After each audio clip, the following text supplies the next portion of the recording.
ሂንግ በጣሪያው ላይ እንቅልፍ መተኛት ይወድ ነበር። ነገር ግን የዛሬው እንቅልፍ ከተለመደው ትንሽ ረዘም ያለ ነበር። ልክ እንደ 12 ዓመት ያህል ተወርዋሪ ኮከብ በሰማይ ላይ ሲያልፍ ድንገት ሂንግ ከእንቅልፉ ይነቃል። ልክ ጥሩ አጭር ጊዜ እንቅልፍ ወስዶ እንደተነሳ ሰው ሁሉ ሰውነቱ እያሳሳበ ጥሩ ስሜት ይሰማዋል። በዚያው ቅጽበት ተወርዋሪ ኮከቦችን ለማየት አንድ የጥናት ቡድን ተመራማሪዎች ወደ ጣሪያው ላይ ይወጣሉ። በድንገት ሂንግን ሲያዩት ደንግጠው ይህ ሰውዬ ከየት መጣ በሚል ግራ መጋባት አፍጥጠው ይመለከቱታል። ሂንግ ግራ ተጋብቶና ደንግጦ ወደ ክፍል ይሮጣል። ነገር ግን አንድም የሚያውቀው ተማሪ ያገኝም። የተሳሳተ ክፍል ውስጥ ነው የገባሁት ብሎ ያስባል። ከዚያም መምህሩ ወደ ክፍል ይገባል። ሂንግ የድሮውን የትምህርት ቤት የደንብ ልብስ ለብሶ ሲያየው መምህሩ ክው ብሎ ይቀራል። ይህን ልብስ ከየት አመጣው ሲል ይጠይቀዋል። መምህሩ ጥበቃዎችን ለመጥራት ሲዘጋጅና ሁኔታው ወደ መጥፎ እያመራ መሆኑን ሲረዳ ሂንግ ከመቅጽበት ከክፍል ውስጥ ተስፈንጥሮ ይወጣል። በደረጃው ላይ እየወረደ ሳለ በህንጻው ላይ ያለውን ኤሌክትሮኒክስ መገለጫ ሲመለከት 2017 ዓ.ም እንደሆነ አየ። አእምሮም መባከን ጀመረ። መሆን የነበረበት 2005 ዓ.ም ድንገት አያቱና ታናሽ ወንድሙን እህቱን አስታወሰ። ድንጋጤ ወረረውና ወደ ቤቱ ሮጠ። የቤቱን በር በረገደውና ቤተሰቦቹ ራስ ሲብሉ አያቸው። በደስታ ተቀበሉት።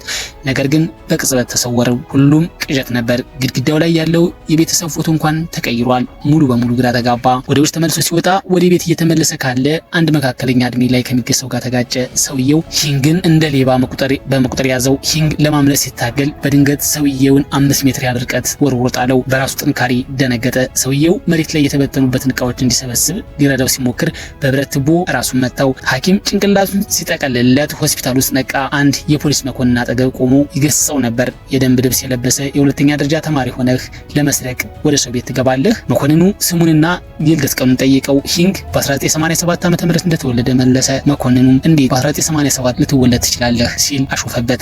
ፖሊስ ጣቢያ እንደደረሱ መኮንኑ ስለ እድሜው የጠየቁትን ቀጠለ። ሂንግ ሰኔ 14 ቀን 1987 ዓ.ም እንደተወለደ አጥብቆ ተናገረ። መኮንኑ ተበሳጭቶ እሺ ይሁን፣ ለምን ሰኔ 14 ሆነ? ዛሬ ስለሆነ ነው? ፍትህን እያደናቀፍክ እንደሆነ ታውቃለህ አለው። ነገር ግን ሂንግ መረጃ በኮምፒውተር ሲመለከት መኮንኑ በድንጋጤ አፉን ከፈተ። መረጃው ሂንግ ከተናገረው ጋር በትክክል ይገጥማል። ከአንድ ነገር በስተቀር መረጃው ሂንግ በ2005 ዓ.ም እንደሞተ ያሳያል። የጽህፈት ስህተት ሊሆን ይችላል ብሎ በመጠራጠር ከበላይ ካለው ኃላፊ ጋር እስኪያረጋግጥ ድረስ ሂንግ እዚያው እንዲቆይ ነገረው። ሂንግ ፊቱን ለመታጠብ ወደ ክፍሉ ይገባል። መስታወት ውስጥ ሲመለከት ደነገጠ። መላ ህይወቱ ግንባሩ ላይ የነበረው ጠባሳ ጠፍቷል። ግራ ተጋብቶ ከመጸዳጃ ቤት ሲወጣ ከሌላ መኮንን ጋር ተጋጨ።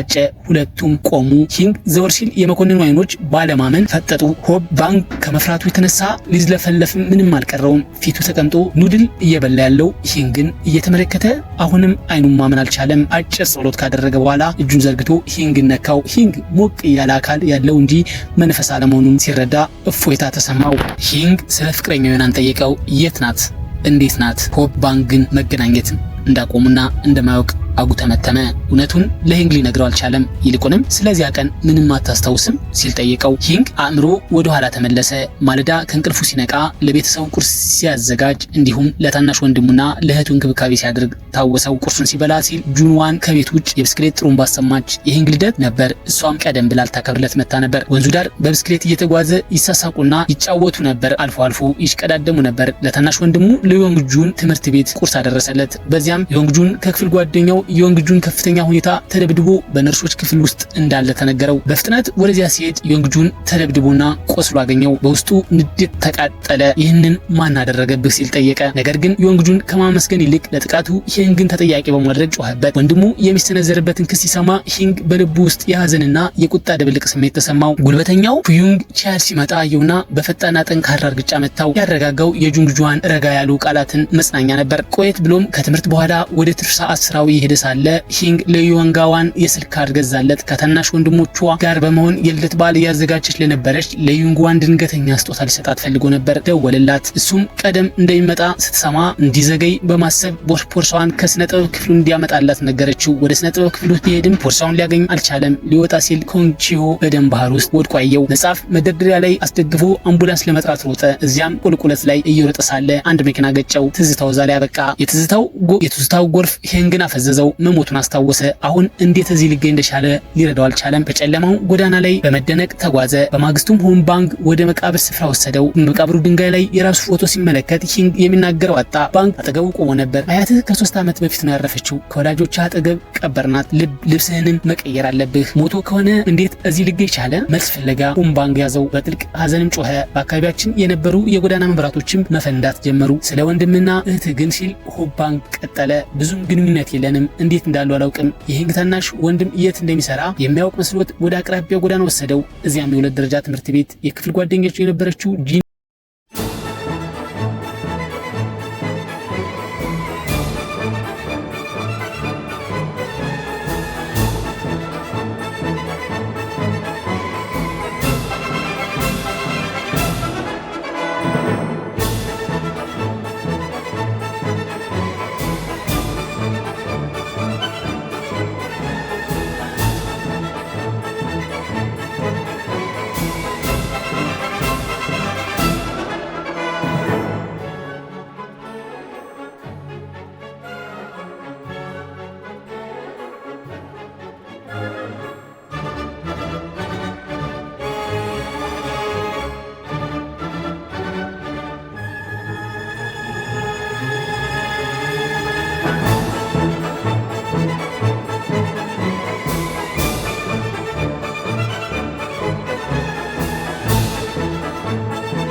Now that I've been put through hell, I never got anyone's help. I had to do it all myself. I don't ever slow up, no I don't take shit. I got no love for the fakeness. If you wanna play tough and wanna hate this, I'll always show up and make a statement. I don't ever slow up, no I don't take shit. I got no love for the fakeness. If you wanna play tough and wanna hate this, I'll always show up and make a statement. I don't ever slow up, no I don't take shit. I got no love for the fakeness. If you wanna play tough and wanna hate this, I'll always show up.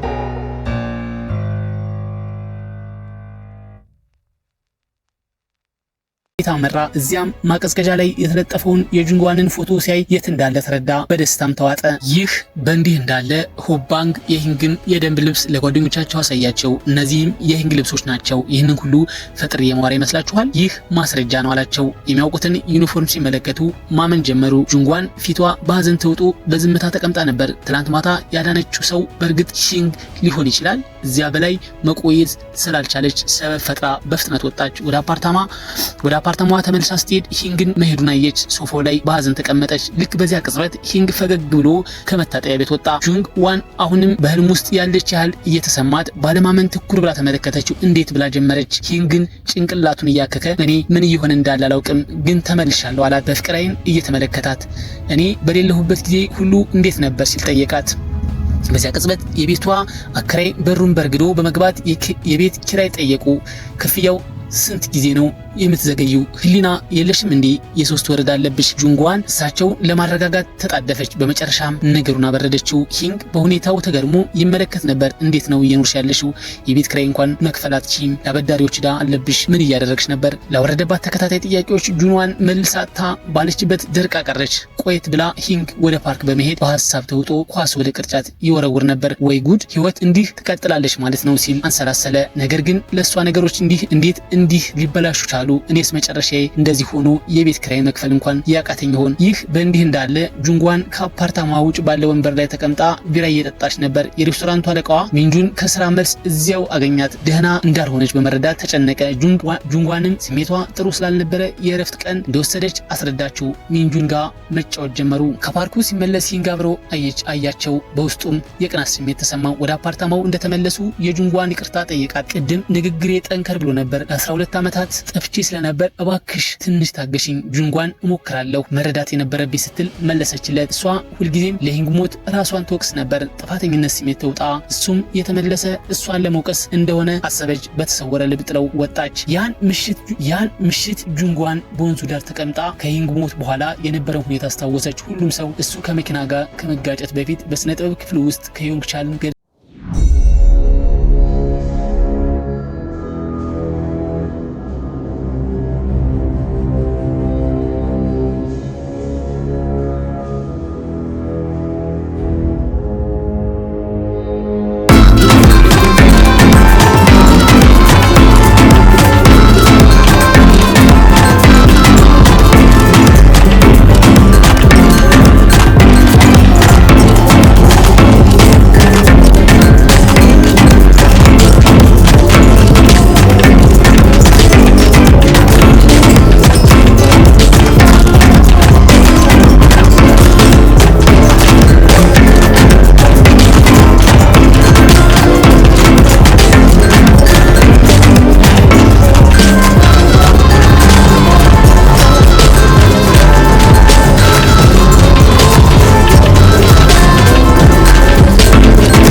በርካታ ሊትሮች ወረወረው። ኃይልህን እንዲህ በግዴለሽነት አትጠቀም ሲል ሰውየውን ሂንግን እየተጠጋ አስጠነቅቀው። ሁለታችንንም አደጋ ላይ ትጥለናለህ።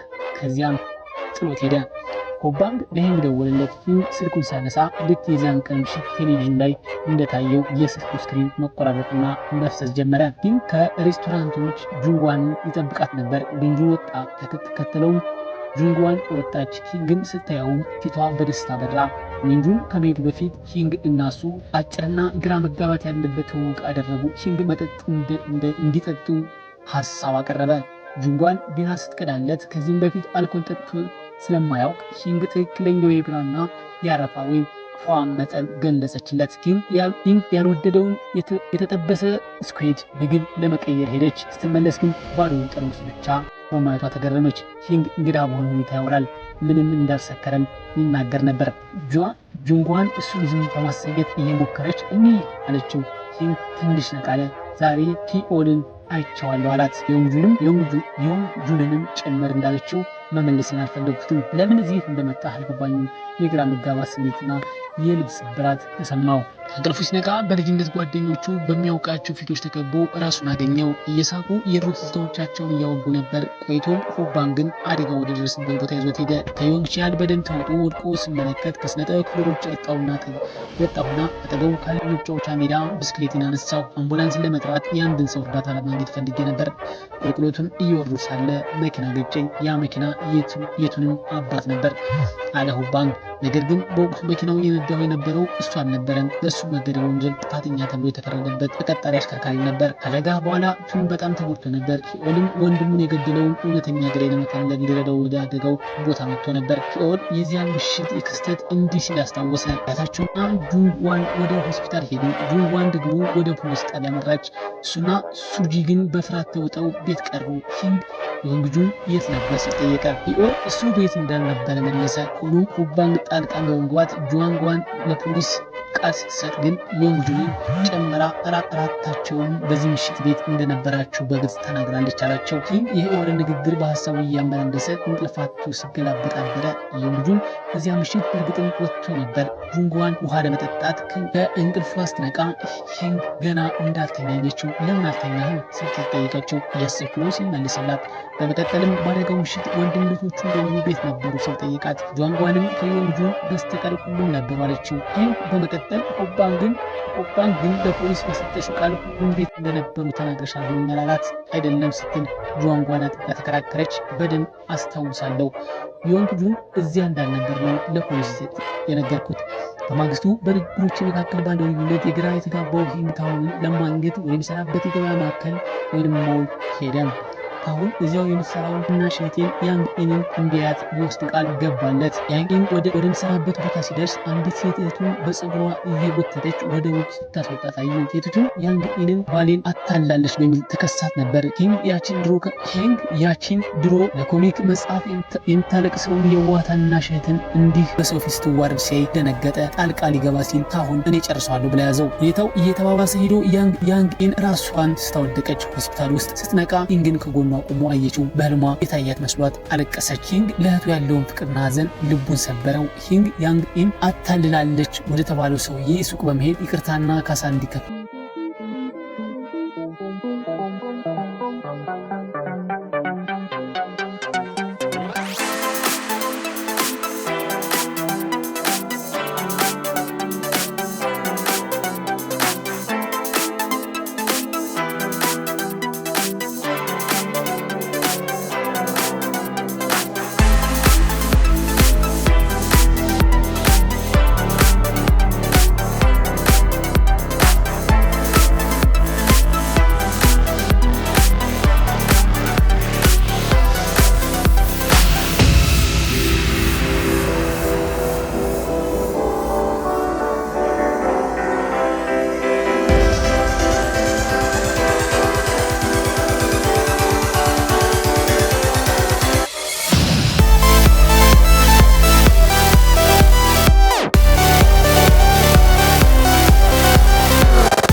ሂንግን ክው አደረገው።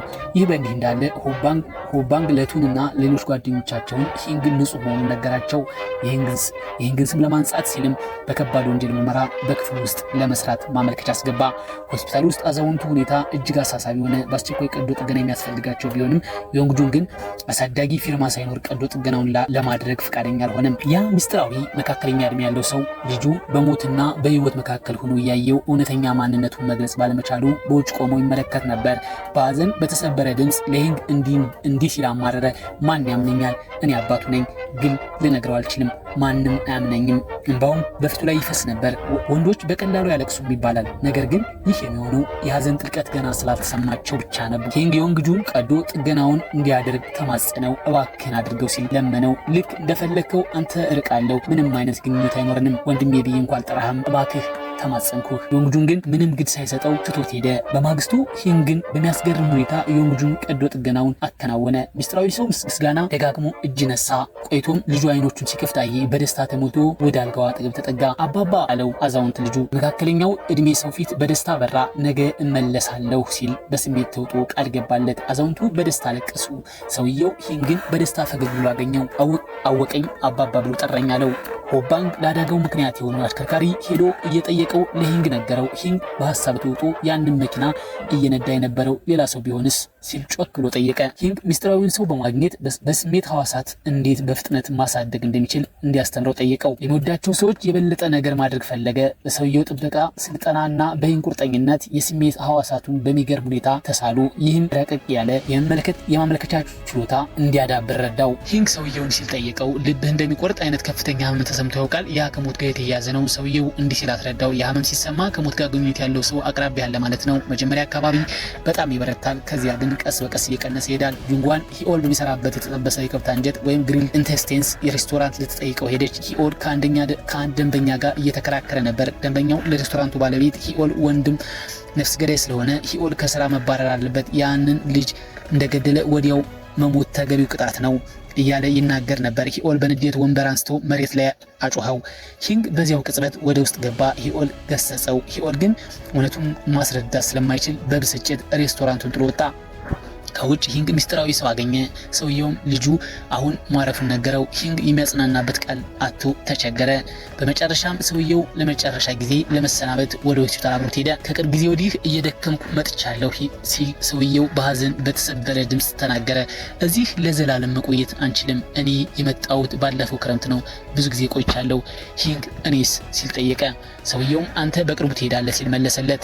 ሂንግ ግራ በመጋባት ወዴት ነው የሚሄደው አለው። ሰውየው ሲያስረዳ ተመልሶ መሄጃ ጊዜ መቼ እንደሆነ ማንም አያውቅም። አንዳንዶች ለአንድ ወር፣ ሌሎች ደግሞ ለግማሽ ዓመት ሲቆዩ አይቻለው። ለሁሉም ሰው የተለያየ ነው። ሂንግ በዓይኖቹ ውስጥ የፍርሃት ነጸብራቅ እየታየበት አንድ ወር ሲል ጠየቀ።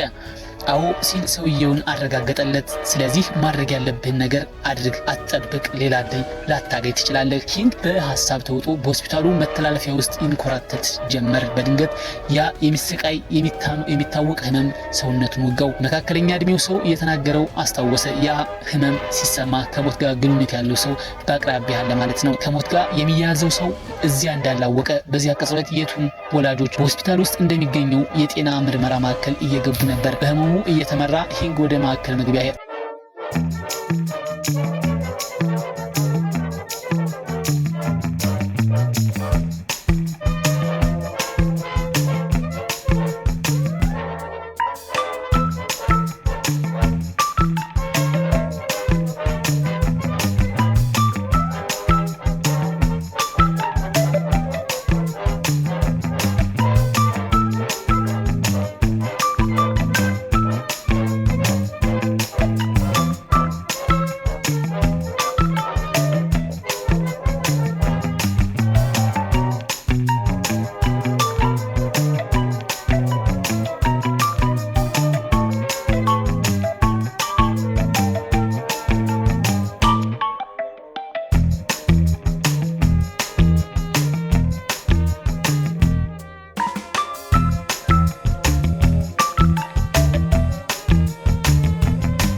ከፍተኛ ፍላጎት ስለነበረው እንዴት ገንዘብ ማግኘት እንደሚችል ሰውየውን ጠየቀው።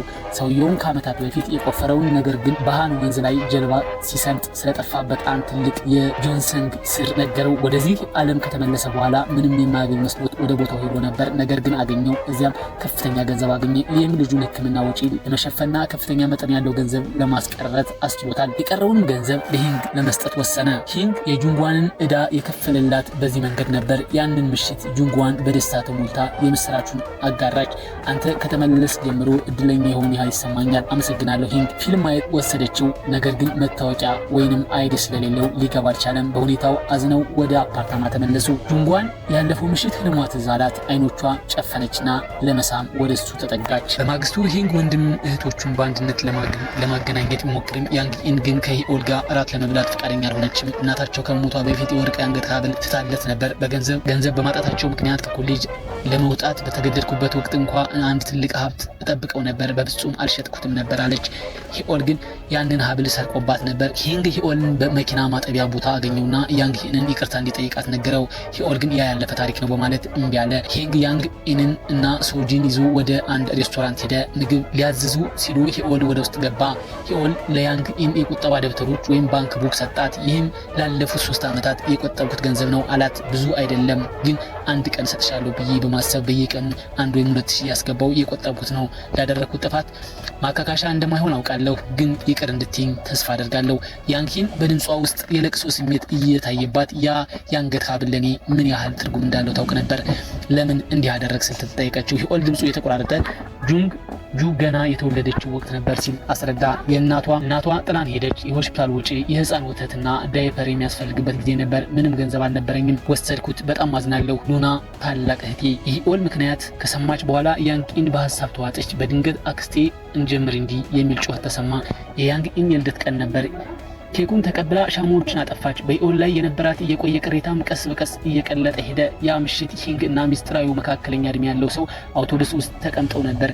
ሂንግ ለጁንጓን ያለውን ስሜት ለሰውየው ገለጠለት። ነገር ግን ፍቅሩን ለመቀጠል በውስጡ ግጭት ይሰማው ነበር። ሰውየውም የሂንግን ጭንቀት በመረዳት ስለ ነገ መጨነቅ አቁሞ በዛሬ ቀን ላይ ብቻ ትኩረቱ እንዲያደርግ መከረው። ሂንግ በሀሳብ ተውጦ ድጋሜ ሊያናግረው ወደ ሰውየው ዞር ሲል ሰውየው በቦታው አልነበረም። በመቀመጫ ላይ የቀረው ባዶ ወረቀት ብቻ ነበር። ሂንግ ወደሚወዳት ቤት አመራ። በዚያ ቅጽበት ያ የሚያስቀይና የሚታወቅ ህመም በድጋሚ ተሰማው። ነገር ግን በዚህ ጊዜ ህመሙ ከበፊቱ ቀለል ያለ ነበር። ብዙ እድሎች እንዳልቀሩት ተገነዘበ። ከሞቱ ጋር ግን ግንኙነት ያለው ሰው ለማግኘት ተስፋ በማድረግ ወደ ሬስቶራንቱ በፍጥነት ሄደ። ሆኖም አንድ መኪና ተነስቶ ሲሄድ ህመሙ አብሮ ጠፋ። ሌላ እድል አመለጠው። ወደ ጁንጓን ሄዶ በኩሽታ ረዳትነት እንዲቀጥረው ጠየቃት። ሰውየው በድጋሚ ሲመጣ እዚያ ሆኖ ለመጠበቅ ፈልጎ ነበር። ጁንጓን ወደ ሚንጁን እና ወደ ሰራተኞች ወሰደችው። የሙከራ ጊዜው እንዲሰጡት ተስማሙ። ሁሉንም የሚያስደንቅ አዲስ የምግብ አይነት ማዘጋጀት ከቻለ ስራውን እንደሚያገኝ ነገሩት። ማግስቱ ጠዋት ጁንጓን ከአጠገቧ ቤት ድምፁን ሰማች። አዲስ ጎረቤቶች የመጡ መሰላት። ሆኖም ጎረቤቱ ሆብ ባንክ መሆኑን ስታውቅ ደነገጠች። ለአዲሱ ምግብ መነሳሳትን ለማግኘት ሂንግ በከፍተኛ ሁኔታ ለዳበረው ምግብ ጣዕም የመለየት ስሜት ተጠቀመ። በጁንጓን እርዳታና በጋራ ጥረታቸው የበሬ ስጋን ጣዕም ከአሳ ክላም ለስላሳ ጣዕም ጋር የሚያዋሃድ ልዩ ፓስታ ሰሩ። ጁንጓን በጣዕሙ ተደነቀች። ሂንግ ክሌም ኤንድ ቢፍ ፓስታ ትልቅ ተወዳጅነት አገኘ። በዚህ ስራው ሊያገኝ ቻለ። ለማክበርም ጁንጓን ከስራ 2 ዓመታት በፊት ለልደት የገዛችለትን የአንገት ሐብል ሰጠችው። ሐብሉን ስታስርለት በድንገት አስነጥሳትና ሳታስበው ጉንጩን ሳመችው። በጣም አፍራ ሰበብ እየደረደረች ወደ ክፍሏ ሸሸች። ሂንግ ከሞቱ ጋር ግንኙነት ያለው ሰው ወደ ሬስቶራንቱ ተመልሶ እንደሚመጣ ሙሉ እምነት ነበረው። ወንድም እህቶቹ አንገታቸው ቀና አድርገው እንዲኖር ሲል በዚህ ዓለም ከመሄዱ በፊት እውነቱን ለማግኘት ሲል ቃል ገባ። የሰራው ፓስታ እጅግ የተሳካ ነበር። ደንበኞቹ ሳህኑ እስኪልሱ ድረስ ወደዱት። ጁንጓን ግን በሆነ ምክንያት አዝና ነበር። እንዲያውም አትክልት ስትከትፍ እጇን ቆረጠች። ለሚንጁን በሬስቶራንት ውስጥ አንድ የሁለተኛ ደረጃ ትምህርት ቤት ክፍል ጓደኛዋን እንዳየች ነገረችው። ይህም በመጨረሻው የትምህርት ዓመታቸው በመኪና አደጋ የሞተው ፍቅረኛዋን አስታወሳት። ይህም ከተመለሰ ጀምሮ በጣም ደስተኛ ከመሆኗ የተነሳ ሁሉንም ነገር ልትረሳው እንደደረሰች ተናዘዘች። ያ አደጋ ባይደርስ ኖሮ አለች በሀዘን ልክ እንደኛ እንደ ታውን እና ሆብ ባንክ 31 ዓመት ይኖር ነበር። ስራ መደበኛ ህይወት ይኖር ነበር። አሁንም ራሷን ትወቅሳለች። ፊቱን ለማየት እንደምትፈራም ገለጸች። ሚንጁ ሊያጽናናት ሞከረ። እያንዳንዱ ሰው የራሱ ጣፈንታ አለው። እንዴ ሂንግ ጣፈንታ ቁጠሪው፣ ሌላ ምን ማድረግ ቻለሽ አላት። በማግስቱም ጠዋት ጁንጓን ለጂን ጁ የጽሁፍ መልእክት ላከችለት። ትኩሳትና ራስ ማዞር ስለተሰማት አባት መድኃኒት እንድትገዛላት ጠየቀቻት። ጂንጁ መድኃኒት ይዛ መጣች። ነገር ግን ወደ ጁንጓን አፓርታማ ከመሄድ ይልቅ ሂንግ ቢንከባከባት ይሻላል በሚል ወደ ሆባንግ ቤት ወሰደችው። ጂንጁ ጁንግ ዋን ከሆነ ጊዜ ወዲህ በጸጸትና በሀዘን እየተሰቃየች መሆኗን ለሂንግ ነገረችው። እሱም ወደ አፓርታማው በመሄድ ተንከባከባት፣ ብዙ እንዳታስብና እረፍት እንድታደርግ ወተወታት። ጁንጓን ከእንቅልፏ ስትነቃ ምሽት ሆኖ ነበር። ንጹህ የአየር ለመቀጠል ወደ ውጭ ስትወጣ ሂንግ ደረጃው ላይ ተቀምጦ አገኘችው። ለሽርሽር እንዲወጡ ሀሳብ አቀረበ። ሽርሽሩ በጣም ልዩ ነበር። ባጭሩ መካከላቸው ከፍተኛ ፍቅር ታይቶበት ምሽት ነበር ማለት ይቻላል። በማግስቱ ሂንግና ጁንግ ዋን አብረው ያመለጧቸውን ትዝታዎችን ሁሉ ለፎቶ ለማካካስ ወጡ። ለጸደይ በአበቦች በተከበበ ቦታ ተቀምጠው የአዲስ ህይወት ስሜትና የሚያንጸባርቅ ፎቶ ተነሱ። ለክረምት ምንጭ ወዳለው ፓርክ በመሄድ የክረምት ወራት ትዝታ የሚቀሰቀስ ምስል ቀረጹ። ለበልግ ሰው ሰራሽ የደረቅ ቅጠሎችን አገኙ። የበልግ ዳጊቶችን ለበሱ። የቡና ሲኒዎችን ያዙ። ጁንጓን ቅጠሎቹን እየበተነች ፍጹም የሆነ የመጸው ትዕይንት ፈጠሩ። የፈጠራ ችሎታቸውን በእውነት አስደናቂ ነበር። በመጨረሻም ለበጋ ወደ በረዶ መንሸራተቻ ቦታ በመሄድ ሰው ሰራሽ የበረዶ ስፕሬይ ተጠቅመው በበረዶ ዓለም ውስጥ እንዳሉ ሆነው የፍቅር ፎቶ ተነሱ። ቀኑ በሳቅና በፍቅር የተሞላ ነበር። ወደ አፓርታማዋ ሲመለሱ ሂንግ ፎቶግራፎቹን በፍሪጇ ላይ እንድትለጥፋቸው አሳሰባት። ሆባንግ በዚያ ሳምንት በገበያ ማዕከሉ ሞል ውስጥ ትልቅ ዝግጅት እንዳለና የቱን አባት ኩባንያ ሰራተኞች በሙሉ እንደሚገኙ ለሂንግ ነገረው። ሂንግ ከሞቱ ጋር ግንኙነት ያለው ሰው እዚያ ሊገኝ እንደሚችል ጠረጠረ። ሆባንግም እዚያ ከተገኙማ እኔው ራሴ ይዛቸዋለሁ ሲል ዛተ። ሂንግ ህመሙ ሙሉ በሙሉ ሳይጠፋ መጨረሻ ዱላ ለመሞከር ወሰነ። ነገር ግን ሆባንግ አንድ ችግር እንዳለ ነገረው። መግባት አንችልም፣ ግብዣ ላላቸው ሰዎች ብቻ ነው የተፈቀደው። ከዚያ ቅጽበት ሂንግ የቱን አባት ሊቀመንበር ቻ መሆናቸውን አስታወሰ። ቱንን እርዳታ ለመጠየቅ ወሰኑ። ሆባንግም ለማንኛውም ድግስ ምግብ ያስፈልጋል የሚል ሀሳብ ጨመረ። ሂንግ ለሊቀመንበሩ ልጅ ዝግጅት የነሱ ሬስቶራንት ምግብ እንዲቀርብ ወይም ካርተር ቱን ጠየቀው። ነገሩ በቀላሉ የስልክ ጥሪ ተከናወነ። በማግስቱ ረዳት ሼፍ ወይም ሶስ ሼፍ፣ ሁለት የኩሽና ረዳቶች ሂንግ እና ጁንግዋን መሄድ እንደሚችሉ አስታወቀ። በዚህም በሰራተኞች መካከል ፉክክር ተነሳ። ሼፉ ማን መሄድ እንዳለበት ለመወሰን የዶሮ ፊልማ ወይም ቺክን ፋይት ውድድር እንዲደረግ ወሰነ። ውድድሩ እጅግ ጠንካራ ነበር። ሂንግን ለማሸነፍ ባለው ቁርጠኝነት ያለ እረፍት ተዋጋ። በመጨረሻም ጁንጓንን መሬት ላይ ዘረራት። እሷም በንዴት አፍጥጣበት ቅር መሰኘቷን በአይኖቿ ገለጸችለት። ሆባንግም ሁለት የፊልም ትኬቶች በነጻ አገኝቶ ሂንግን ጋበዘው። እቅዳቸውን የሰማች ጁንጓን ግን በፊልም ውስጥ ገዳዩ የጎረቤታቸው ልጅ መሆኑን ቀድማ ነገረቻቸው። ጣፋጭ በቀል። ሆባንግ በንዴት ትኬቶቹን ወረወራቸው። ፍልሚያውን ካወኩማ ፊልሙን ማየት ምን ትርጉም አለው ሲል ተናገረ። በገበያ ማዕከል ውስጥ የተዘጋጀው ዝግጅት ተጀመረ። ሂንግ ያ የታወቀውና የሚያስቀየው ህመም ተሰማው። ከስራ ባልደረቦቹ ፈቃድ ጠይቆ ለመለየት ህመሙ በሚመራው አቅጣጫ የገደለውን ሰው ፍለጋ ጀመረ። ህመሙ እየቀነሰ ነበር። ይህን እድል ካመለጠው ዳግመኛ ላያገኘው ይችላል። ህመሙን ተከትሎ ወደ አንድ የክብር እንግዶች ወይም ቪአይፒ ክፍል ደረሰ። ውስጥ ሊቀመንበር ቻ ሻይ እየጠጡ ነበር። ህመሙ በከፍተኛ ሁኔታ በረታ። ሂንግ እውነቱን ተረዳ። ለሞቱ ተጠያቂው ሊቀመንበር ቻ ነበሩ። ሊቀመንበሩ ሁለት ረዳቶች ወደ ክፍሉ ገቡ። ጌታዬ የመክፈቻ ንግግር የሚያደርጉበት ሰዓት ደርሷል አሏቸው። ሊቀመንበሩን ቻ በድንጋጤ ተውጠው ከክፍሉ ሊወጡ ሲሉ ዝልፍልፍ ብለው ወደቁ። ሆባንግ እውነቱን ሲሰማ ክው ብሎ ቀረ። የቱን አባት ለሂንግ ሞት ተጠያቂ ናቸው ብሎ ማመን ከበደው። ምን ማድረግ እንዳለበት ግራ ገባው። ስለቱን መጨነቅ ይህንን ለጊዜው ምንም እንዳይነግረው ለሆባንግ ነገረው። እኔም ይህንኑ ገምቼ ነበር። ስለ ሆባንግ አንተ በፊት ብቅ ካል በኋላ እንኳን አልተናዘዘም። ሂንግ ራሱን እየነቀነቀ ሊቀመንበር ቻን ለምን በአሽከርካሪው ካንግ ላይ እንደለከኩት ጠይቋቸው እንደነበር፣ እሳቸው ግን ሁሉንም ነገር በመካድ ማስረጃ አምጣ እንዳሉት ገለጸ። ማስረጃ የሚለው ቃል አዲስ ሀሳብ ጭሮባቸዋል። ምናልባትም የአሽከርካሪው ካንግ ሚስት የምታውቀው ነገር ይኖራል ሲል ሆባንግ ሀሳብ አቀረበ። ያላደረገውን ወንጀል ተሸክሞ ምን ያህል በደል እንዲሰማው ይታየኛል። በጣም ልብ የሚሰብር ነው። ይህ በእንዲህ እንዳለ ሂኦል ምስክሮቹን ለማግኘት በማሰብ በአደጋው በደረሰበት አካባቢ ባነርስ ሰቀለ። ያን ምሽት ሚንጁን ባልጠበቀ ሁኔታ ሂንግን ባህር ምግቦች ወይም ሲፉድ ለመጋበዝ ይዞት ወጣ። ወደ ሬስቶራንቱ ቀድመው በመደወላቸው ለብዙ ሰው ተብሎ የተዘጋጀ እጅግ የተንዛዛ ምግብ ቀረበላቸው። ሂሳብ ሊከፍሉ ሲሉ ምግቡ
እንዳለ መጠርጠር ጀመረ። የጁንጓን በትምህርት ቤታቸው የነበሩት ሁለት የስነ ጥበብ መምህራን ብቻ እንደነበሩ አስታወሰች። የስነ ጥበብ ተማሪ ያልሆነው ሂዩንግ ቻልን እንዴት የስነ ጥበብ መምህር ለምን ወደ ስነ ጥበብ ክፍሉ ጠራችው? በማግስቱ ሆባንግ የመጀመሪያውን መምህር ጠየቃት። እሷም በጣም ተረብሻ ሂዩንግ ቾልን እንደማታውቀው አስተባብላ በፍጥነት ጥላው ሄደች። በመቀጠልም ሌላኛዋን መምህር ጠየቀ። እሷ ግን ለሂዩንግ ቾል ደውላለት እንደነበር አመነች። የጠራችው በስነ ጥበብ ክፍል ውስጥ ሲጋራ ደብቃል በሚል ለመገሰጽ እንደነበር ገለጸች። ሆኖም ለመገናኘት ቀጠሮ የያዙት በስነ ጥበብ ክፍሉ ሳይሆን በትምህርት ቤቱ በኋላ በር በኩል ነበር። ከተገናኙ በኋላ ሂዩንግ ቾል ከሌላ ደንብ ልብስ ከለበሰ ተማሪ ጋር ወደ ትምህርት ቤት ሲገባ ያዩት። ተማሪው በቀኝ እጁ ላይ ጂፕሰም ወይም ካስ ነበር ስትል አስረዳች። ጁንጓን እጁ ላይ ጂፕሰም የነበረ ተማሪ አስታወሰች። ወደ አፓርታማ ተመልሰው በዓመታዊ መጽሔታቸው ወይም ይርቡክ ላይ ፎቶን አገኙት። ዶንግሶክ ይባላል። ሆባንግ የት እንዳለ ፈልጌ ያገኘዋለሁ ሲል ዛተ። ዶንግሶክ ዋነኛ ተጠርጣሪ ወይንም ቢያንስ ወሳኝ ምስክር መሆኑን በማመን መጽሔቱን ይዞ ወጣ። ሂዩንግ ግን ሊቀመንበርቻ ገዳዩ ዮንግ ጁንን ነው ያሉት ነገር አላረካውም። ለምን ዋሹ? ምን እየደበቁ ነው ሲል ራሱን ጠየቀ። በማግስቱ ሆባንግ ለሂዩንግ አዲስ መረጃ ነገረው። ከሂዩንግ ቾል በተደረገለት ሂዩንግ ቾል በተገደለበት ሐውልት ላይ ሁለተኛ ሰዎች የጣት አሻራ ተገኝቷል። አንዱ ሂዩንግ ሲሆን ሌላው ግን ያልታወቀ አሻራ ነበር። ዶንግሶክ ከምረቃ በኋላ ወደ ካናዳ ተጉዞ ስለነበር ያ አሻራ የሱ መሆን እድሉ ከፍተኛ ነው። ጁንጓን ከስነ ጥበብ ጋላሪዋ ስትወጣ ዶንግሶክ ከታክሲ ሲወርድ ተመለከተች። ስሟን በመጥራት ተጣራችለት። እሱም በደስታ ሰላምታ ሰጣት። ስላንተ እያወራን ነበር አለችው። እዚህ መገናኘታችን የሚገርም አጋጣሚ ነው። እሱም ስለምን እያወራችሁ ነበር ሲል ጠይቃት። የድሮ የስነ ጥበብ መምህራችን አግኝተናት ነበር ስትል አስረዳችው። ከሂዩንግ ቾል በሞተበት ምሽት ካንተ ጋር እንዳየችህ ነግራናለች። ከዚያ ምሽት ለምን ትምህርት ቤት እንደነበር ታስታውሳለህ? ዶንግሶክ ሲመልስ ከሂዩንግ ቾል ታሁን በስነ ጥበብ ክፍል ውስጥ መገናኘት እንደሚፈልግ ነግሮኝ አብሬው እንዲሄድ ጠየቀኝ። ከዚያም ስልክ ተደውሎለት ወጣላት። ጆንጓን ዶንግሶክን ማግኘቷን ለሂዩንግ ለመናገር በፍጥነት ተመለሰች። ሂዩንግ በዚያ ጊዜ ሊቀመንበርቻ ገዳዩ ጁን ነው ብለው የዋሹበት ምክንያት ምን ሊሆን እንደሚችል እያንሰላሰለ ነበር። ምን እየደበቁ ነው? ሆባንግ በሐውልቱ ላይ ሁለት አይነት የጣት አሻራዎች መገኘታቸውን አረጋገጠ። አንዱ የሂዩንግ፣ ሌላው ደግሞ ማንነቱ ያልታወቀ። ዶንግሶክ ወደ ካናዳ ተዘዋውሮ ስለነበር እና ወደ ኮሪያ ስለመግባቱ ምንም አይነት መረጃ ስላልነበር ሆባንግ ምናልባት ዜግነቱን ቀይሮ በአዲስ ስም እየኖረ ሊሆን እንደሚችል ጠረጠረ። የጣት አሻራው ያልተገጣጠመው ለዚህ ሊሆን ይችላል። በዚህ መሃል ሂዩንግ ታሁንን ፊት ለፊት አፋጠጠው። በዚያ ምሽት ምን ተፈጠረ? ታሁን እውነቱን ተናዘዘ። በዚያ ቀን በምሳ ሰዓት አንተ እና ከሂዩንግ ቾል ስትጣሉ አይቻችሁ ነበር። ዮንግ ጁን መዋከቡን እንዲያቆምና አንተንም እንዲተውህ ነገርኩት። ቆይቶ ግን ወደ ስነ ጥበብ ክፍሉ ጠራኝና ጥቃት ሰነዘረብኝ። በኃይል ገፍቼው ሸሸሁት። ሲወድቅ አላየሁትም። ነገር ግን አንድ ከባድ ነገር መሬት ላይ ሲያርፍ የሚሰማ ድምፅ ሰማሁ። ስለፈራው ለአባቴ ደውዬ ወደ ቤት ሄዱ። በማግስቱ ፖሊሶች ገዳዩ አንተ ነህ እንደሆንክ ተናገሩ። ታሁን እውነቱን ለመናገር አስቦ እንደነበር፣ ነገር ግን ቢናገርስ ምን ይለወጣል? ሂዩንግ ቀድሞውኑ ሞቷል የሚል እንደፈራ ተናዘዘ። በታላቅ ጸጸትም ይቅርታ ጠየቀ። በጓደኛው ክህደት የተሰማው ሂዩንግ ትችት ትቶት ሄደ። ዶንግሶክ የጁንጓንን ጋላሪ ለመጎብኘት መጥቶ ከሂዩንግ ጋር ተፋጠጠ። ሂዩንግ በጁንጓን ገለጻ መሰረት ዶንግሶክ መሆኑን ስለተረዳ ሊይዘው ተከተለው። ዶንግሶክ ግን አምልጦ ተሰወረ። የደህንነት ካሜራ ምስሎች ሲሲቲቪ ሰውየው እሱ ለመሆኑ አረጋገጡ። ሆባንግ ዶንግሶክ በካናዳና አሜሪካ ይኖር እንደነበርና ስምና ዜግነቱን ሳይቀይር እንዳልቀረ፣ ስለዚህ ነው ወደ ሀገር የገባበት መዝገብ ሊገኝ ያልቻለው የሚል ጥርጣሬ አደረበት። ጁንጓንም ዶንግሶክ ካናገረችው በኋላ የጥፋተኝነት ስሜት ተሰምቶት ይህንን ጋላሪውን ጎበኘው ስትል አሰበች። ሆባንግ ግን ዶንግሶክ ገዳዩ እንደሆነ በልቡ እርግጠኛ ነበር። ነገር ግን እኔ እዚህ ጋላሪ ውስጥ እንደምሰራ እንዴት አወቀ ስትል ጁንጓን ጠየቀች። ሂዩንግ ስለ ታሁን የእምነት ቃል አሰበ። ዶንግሶክ ገዳዩ ከሆነ የታሁን ሚና ምንድን ነው? ሆባንግ አንድ ወሳኝ ነገር አስታወሰ። ከሂዩንግ ቾል የፊት ገጽታው በቀኝ በኩል በግራ እጁ ቡጢ ተመቶ ነበር። በወቅቱ የዶንግሶክ ቀኝ እጅ በጂፕሰም ተይዞ ስለነበር ግራ እጁን መጠቀም ማስረጃዎቹ ወደ እሱ እንዲያመሩ አደረገ። ታሁን ለፖሊስ ሲናዘዝ መሆኑን ለሆባንግ በስልክ ነገረው። ሂዩንግ ግን ስለ ዶንግሶክ የደረሰበትን መረጃ ሁሉ በመናገር አስቆመው። ታሁን ሲያስረዳ በወቅቱ ስልክ ላይ ስለነበርኩ አላየሁም ነበር። ከሂዩንግ ቾል ፍለጋ ወደ ስነ ጥበብ ክፍሉ ሲሄድ ዶንግሶክ እጁ በጂፕሰም እንደተያዘ ወደ ፎቅ ሲወጣ ይቸዋለሁ። ከዛም ከሂዩንግ ቾል ጋር ተከራከርኩ። ገፍቼውም ሮጥኩ። ድምፁን ሰማሁ እንጂ ሲወድቅ አላየሁም። ሐውልቱ ወድቆ የመታው መስሎኝ ነበር። በጣም ስለፈራውም ወደ ቤቴ ሄድኩ። ሂዩንግ ጠየቀው። በግራ እጅህ መታው ነበር? አይ ዝም ብዬ መግፋት ብቻ ነው ሲል ታሁን መለሰ። ሂዩንግ ከስነ ጥበብ ክፍሉ ወጥቶ እስኪመለስ ድረስ ምን ያህል ጊዜ እንደፈጀበት ጠየቀው። ታሁን ከ5 እስከ 10 ደቂቃ ያህል ሲሆን እንደሚችል ገመተው። ይህ በእንዲህ እንዳለ በአንድ ሆቴል ውስጥ ዶንግሶክ የዚያ ምሽት ክስተት በሀሳብ መላልሶ ያንሰላስል ነበር። ጁንጓን በረንዳዋ ላይ ሆና የድሮ እቃዎቿን በሳጥን ውስጥ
you.